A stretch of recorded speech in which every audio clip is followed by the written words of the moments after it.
Confident ang Bureau of Internal Revenue na maaabot nito ang over 3 trillion pesos na collection target for 2025.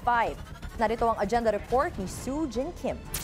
Kumpiyansa si BIR Commissioner Romeo Lumagi Jr. na maabot ng ahensya ang kanilang record-breaking collection target na 3.23 trillion pesos para sa taong ito. Ayon kay Lumagi, wala pang planong i-revise downward ang target sa kabila ng mga umiiral na economic headwinds. Sa ngayon, hindi namin inaasahan or hindi namin tinitingnan kung magkakaroon ng adjustment on the goal or collection target. As far as we're concerned, we're still working on achieving the 3.23 trillion collection target at dyan kami nakafocus.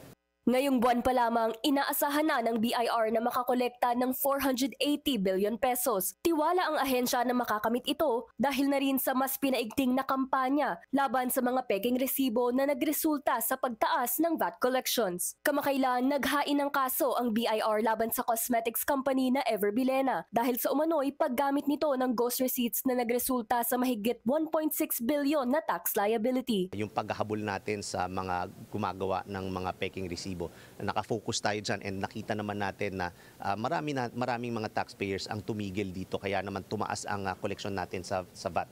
At yan din ang tinututukan pa natin. Pinaiigting din ng BIR ang kampanya laban sa illicit trade, tulad ng pagbebenta ng mga vape products online at sa mga physical stores. Samantala, ine-enhance din ng ahensya ang kanilang digital infrastructure para mapadali ang tax compliance. Inaasahang sa susunod na taon, ganap na digital na ang pagfa-file ng buwis. Patuloy pa rin ang ginagawa nating improvement sa ating digital transformation dahil ang pakay niyan ay mas padaliin ang pag-comply sa pagbabayad ng buwis. Pero may option pa rin ang mga MSME na manual filing dahil sa ease of paying taxes law. Para sa agenda, Soo Jin Kim, Billionaire News Channel.